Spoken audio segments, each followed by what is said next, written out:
दोस्तों नमस्कार, मैं देवेंद्र सिंह, देव डेयरी फार्म बिजनौर। एक ना प्रॉब्लम आ रही थी। मैं टिवाणा फीड डाल रहा था, तो इससे मेरे को काफ़ी समस्या आ रही है। ये 24 नंबर गाय है। इसको दस्त लग रहे हैं इससे बार-बार। ये आज तो कुछ ठीक है। बहुत ज़्यादा पतला गोबर कर रही थी ये। और एक जो हैमर खड़ा है 85 नंबर हैमर की जो हीफर है, इन दोनों को इतनी ज़्यादा समस्या आ रही है कि उसको 2 बार ड्रिप लगानी पड़ी हमें। आंतों में इन्फेक्शन कर रही है, पता नहीं फीड में क्या डालते हैं। जैसे ही 9 किलो फीड इसको करता हूँ तो इसको पेट में एसिडिक होने की वजह से गोबर पतला होना शुरू हो जाता है।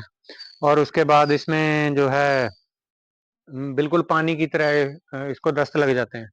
तो मैंने टिवाणा वालों से बात भी करी 2-3 बार, तो उन्होंने कोई रिस्पॉन्स दिया नहीं। मैंने कहा कि भाई अपने डॉक्टर भेजो, तो वो बोले कि हम अपने डॉक्टर से सलाह करेंगे तो बताएंगे।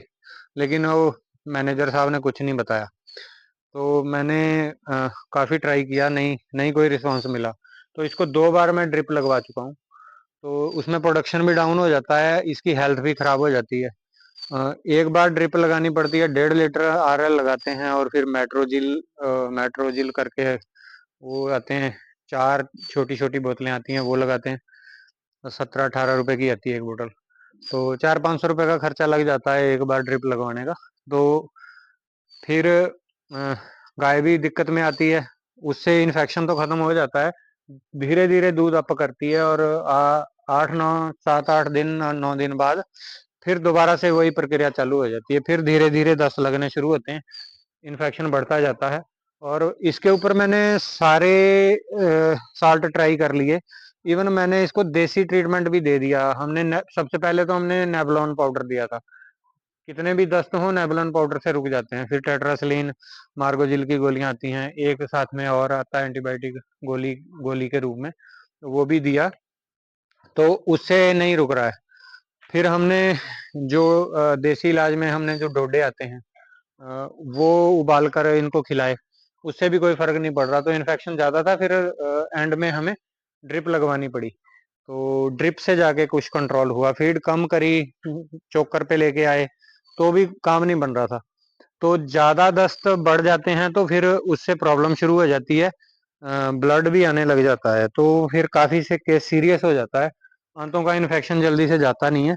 और मैं आपके लिए भी बता दूं, अ, जैसे आपकी गाय को अगर ऐसी प्रॉब्लम आ जाए तो फीड उसका कम से कम कर देना है।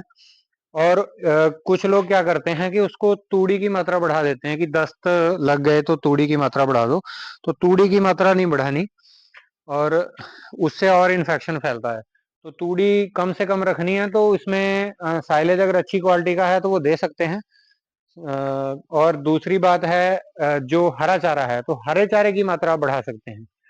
तो अगर इन्फेक्शन में रिलीफ नहीं मिल रहा है तो फिर ड्रिप तो लगवानी ही पड़ेगी।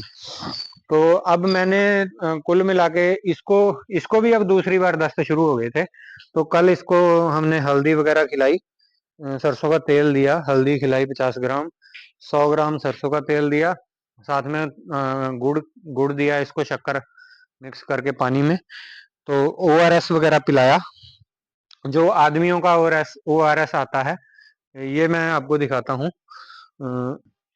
ये है वो ओआरएस जो हम इंसान भी पीते हैं इसे। तो ये डिहाइड्रेशन को कंट्रोल करता है, जो उसमें फ्लूइड की कमी हो जाती है उसको सही करता है। और जो इन्फेक्शन में भी ये सहायता करता है, जो आंतों में इन्फेक्शन हो जाता है। तो ये पड़ी हैं बोतलें। ये ये परसों लगवाई थी, तो इसमें कुछ बोतलें इधर उधर गिर गई हैं। तो पहले वाली तो हमने जला दी थी। ये ये लगाई हमने आरएल, ये 1.5 लीटर लगाई थी एक गाय को। और ये वाली मेट्रोनिडाजोल, तो ये वाली छोटी वाली 4, और ये बड़ी वाली ये 3, ये तीनों तो पड़ी हैं। छोटी वाली 1-2 मिस हो गई हैं। तो पहले हमने कुछ जला दी थी, तो काफ़ी दिक्कत आ रही है। अब मुझे ये समझ में नहीं आ रहा कि टिवाणा में डालते क्या हैं, जिसकी वजह से ये प्रॉब्लम आ रही है। तो आज मैंने सोचा कि चलो इसको अब चेंज ही कर देते हैं, अब टिवाणा अपने फार्म पे नहीं लाऊंगा। मैं वो मुझ खिलाता हूँ, मजबूरी में रहे थे क्योंकि फीड आसपास जल्दी से मिलता नहीं है। तो साइलेज भी हमारा अच्छी क्वालिटी का है, एकदम येलो है। तो इसमें फंगस का पार्ट थोड़ा सा है एक जगह पे, तो वो हम निकाल देते हैं, ये वेस्ट में पड़ा हुआ है। तो ये तो मैं खुद डालता हूँ, ये तो हम कह भी नहीं सकते कि नौकरों के सहारे छोड़ रखा है कि नौकरों ने गड़बड़ कर दी। तो टिवाणा से मैंने पहले भी कई वीडियो देखे हैं कई फार्मों पे, तो धीरे धीरे उनको टिवाणा छोड़ के इधर उधर जाना ही पड़ा। कोई आशीष पे गया, कोई कारगिल पे गया, तो मैं पहले कारगिल ही खिला रहा था। तो यहाँ आसानी से मिलती नहीं है, हमें थोड़ी कॉस्टली पड़ती है, दूर से मंगानी पड़ती है।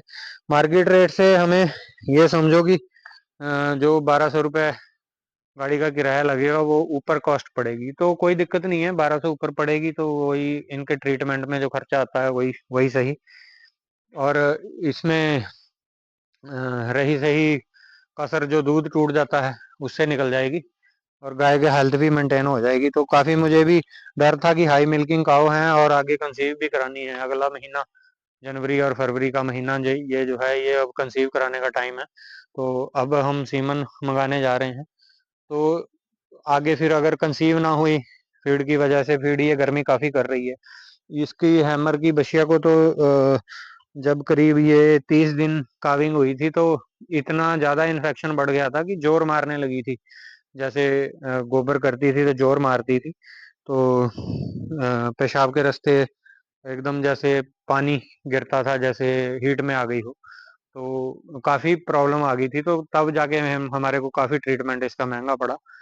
तो मैं कुछ दिनों से परेशान था इस बात को लेकर, तो मैंने आज फैसला कर ही लिया कि चलो अब टिवाणा का पीछा छोड़ ही देते हैं।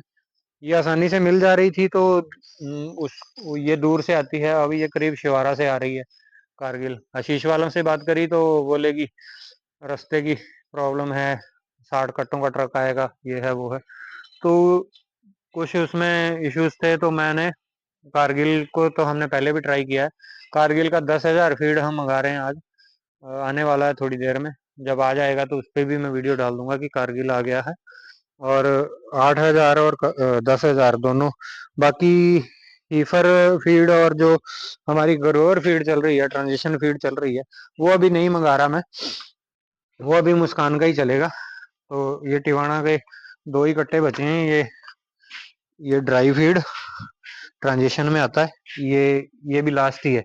उस दिन मुस्कान का था नहीं तो ये मजबूरी में लाना पड़ा, वो मुस्कान का आ गया है। और ये लास्ट कट्टा आज बचा हुआ है टिवाणा का, ये 40 किलो फीड होगा। ये अब उन गायों को खिला दूंगा जो जिनको इन्फेक्शन की दिक्कत नहीं है। और बाकी हम अब किसी से बात करें तो बोलते हैं कि टॉक्सिन बाइंडर डालो, मीठा सोडा डालो, तो ये चीजें तो हम ऑलरेडी यूज कर रहे हैं, लेकिन इन चीजों से भी रिकवरी नहीं मिल रही है। और अ, हर तरीके का देसी इलाज करके देख लिया। जो ये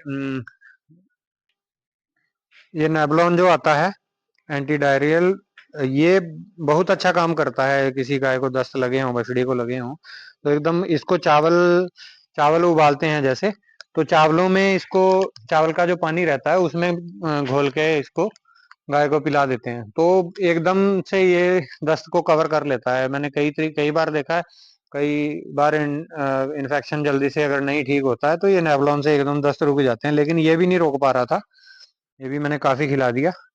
तो हर तरीके का जो हमारे पास देसी ट्रीटमेंट था वो भी लगाया, और मेडिकली ट्रीटमेंट जो था वो भी लगाया। डॉक्टर को बुला के भी हमने इंजेक्शन वगैरह भी लगा के देखे कि चलो एंटीबायोटिक लगाने से मतलब ड्रिप ना लगानी पड़े, तो नहीं रुक पा रहा था। तो इसको दूसरी बार, उसको 2 बार हम लगा चुके हैं, तो उससे तीसरी बार ना हो, तो इससे अच्छा है कि फीड ही चेंज कर देते हैं। तो मैंने तंग होके आज मैंने फीड चेंज कर दिया है। आगे कारगिल का क्या रिजल्ट आता है वो भी मैं आपसे शेयर करूंगा। तो नमस्कार, धन्यवाद।